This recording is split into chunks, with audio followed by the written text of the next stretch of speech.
श्री राम मंदिर के बारे में कुछ रोचक तथ्य जो हर हिंदू को पता होनी चाहिए।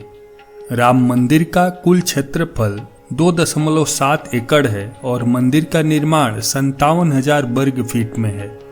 शिखर समेत मंदिर की ऊंचाई 161 फीट है। इस मंदिर की 3 मंजिलें हैं और प्रत्येक मंजिल की ऊंचाई 20 फीट है। मंदिर की लंबाई 380 फीट, चौड़ाई 250 फीट और ऊंचाई 161 फीट है।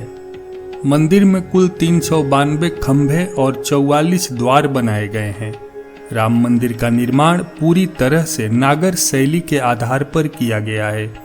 प्रत्येक स्तंभ पर लगभग 30 मूर्तियां उत्कीर्ण हैं। इसमें दक्ष कारीगर उड़ीसा के थे। पत्थर के काम के लिए राजस्थान से कुशल कारीगर आए थे। अलग अलग जगहों से अलग अलग काम के लिए लोगों को लाया गया है। इसमें पश्चिम भारत, महाराष्ट्र, गुजरात और राजस्थान से बड़ी संख्या में श्रमिक लाए गए हैं। अयोध्या में भगवान राम के बाल रूप की प्राण प्रतिष्ठा की गई है, जिसमें वो 5 साल के बालक के रूप में नजर आ रहे हैं, जो कि कमल के आसन पर विराजमान है। इस मूर्ति का वजन लगभग 200 किलोग्राम है। कर्नाटक के मैसूर के रहने वाले अरुण योगीराज की बनाई मूर्ति को गर्भगृह में रखा गया है। अरुण योगीराज कर्नाटक के प्रसिद्ध मूर्तिकारों की 5 पीढ़ियों के वंश से आने वाले एक प्रतिष्ठित मूर्तिकार हैं। मूर्ति निर्माण के लिए तुंगभद्रा नदी से शिला ली गई है, जिसे योगीराज द्वारा मूर्ति का रूप दिया गया है।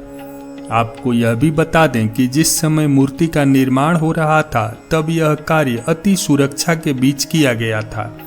किसी भी व्यक्ति को मूर्ति को देखने की अनुमति नहीं थी।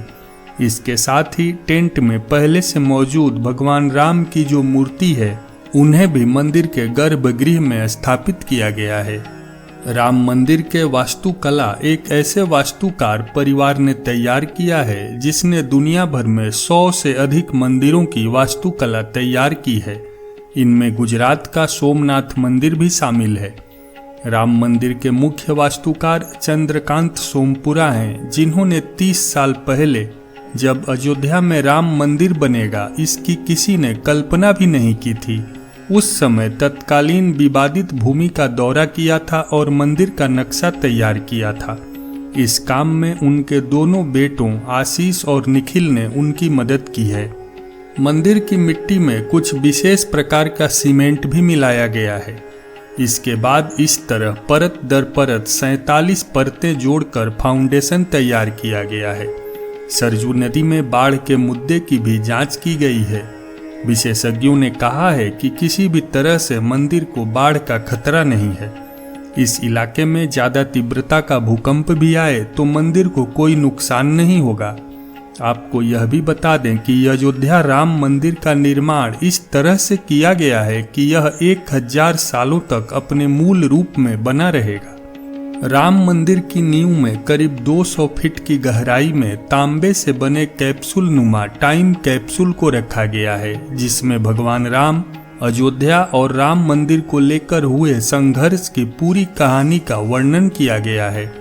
ऐसा इसलिए किया गया है कि कई हजारों साल बाद भी मंदिर का इतिहास आने वाली पीढ़ियों तक सुरक्षित पहुंच सके। भविष्य की पीढ़ी को राम मंदिर और भगवान राम के महत्व की जानकारी देने के लिए ही इसे नींव में रखा गया है। लार्सन एंड टर्बो कंपनी ने श्री राम मंदिर का निर्माण किया है। इस काम की निगरानी टाटा कंसल्टेंसी के जिम्मे था। राम मंदिर के निर्माण में जितनी भी ईंटों का इस्तेमाल किया गया है, हर ईंट पर भगवान श्री राम का नाम लिखा गया है। ठीक उसी तरह से जैसे लंका जाने के लिए समुद्र पर बनाए गए सेतु समुद्रम में भगवान राम का नाम लिखे पत्थर भी तैरने लगे थे। मंदिर का निर्माण पूर्णतया भारतीय परंपरानुसार व स्वदेशी तकनीक से किया गया है। पर्यावरण और जल संरक्षण पर विशेष ध्यान दिया गया है। मंदिर में 5 मंडप होंगे: नृत्य मंडप, रंग मंडप, सभा मंडप, प्रार्थना मंडप व कीर्तन मंडप। खंभों व दीवारों में देवी देवता तथा देवांगनाओं की मूर्तियां उकेरी गई हैं। मंदिर में प्रवेश पूर्व दिशा से 32 सीढ़ियां चढ़कर सिंह द्वार से होगा। दिव्यांगजन एवं वृद्धों के लिए मंदिर में रैंप व लिफ्ट की व्यवस्था रहेगी। राम मंदिर में ही 25,000 की क्षमता वाले एक दर्शनार्थी सुविधा केंद्र का निर्माण भी किया गया है।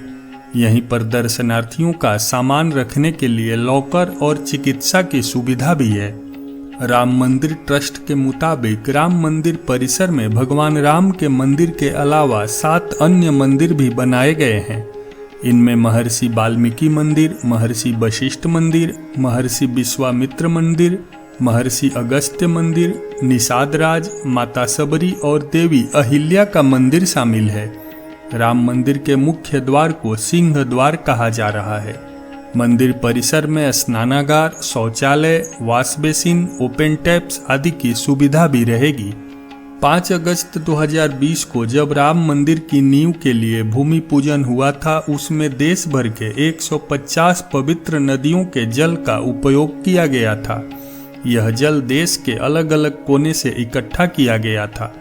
कई रिपोर्टों के अनुसार राम मंदिर पूरी तरह से पत्थरों से बनाया गया है और इसमें कोई स्टील या लोहे का उपयोग नहीं किया गया है।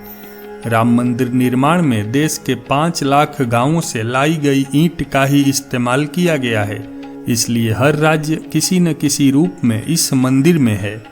राम जन्मभूमि तीर्थ क्षेत्र ट्रस्ट ही मंदिर का पूरा प्रशासनिक काम करेगा।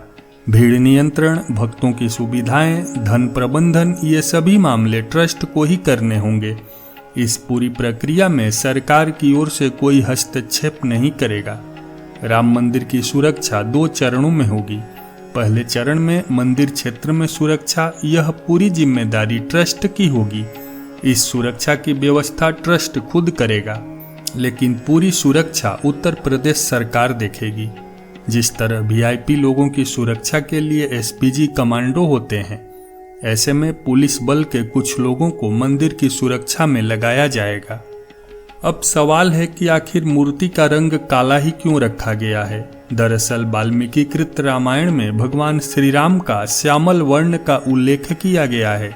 वहीं जिस शिला से मूर्ति का निर्माण किया गया है वह काले रंग की है। यह शिला हजारों साल तक सुरक्षित अवस्था में रहती है। यह बात हम सभी जानते हैं कि हिंदू धर्म में मूर्ति अभिषेक का चलन है, जिसके तहत मूर्ति का दूध और जल से अभिषेक करने के साथ मूर्ति पर सिंदूर और रोली लगाने की भी परंपरा है। ऐसे में श्यामल वर्ण की शिला होने के कारण मूर्ति को किसी भी प्रकार का नुकसान नहीं पहुंचेगा और मूर्ति हजारों वर्षों तक यथास्थिति में ही रहेगी। अब आपके मन में ये भी सवाल चल रहा होगा कि आखिर मंदिर के गर्भगृह में प्रभु श्री राम की 5 वर्ष की मूर्ति की ही स्थापना क्यों की गई है। तो आपको बता दें कि हिंदू धर्म में बाल्यकाल 5 वर्ष की आयु तक माना जाता है। वहीं 5 वर्ष की आयु के बाद बोधगम्य शुरू हो जाता है। इसके साथ ही मान्यताओं के मुताबिक जन्मभूमि में बाल स्वरूप में ही उपासना की जाती है। दोस्तों, जानकारी यदि ठीक लगी हो तो वीडियो को एक लाइक जरूर करें, साथ ही साथ चैनल को सब्सक्राइब भी करें।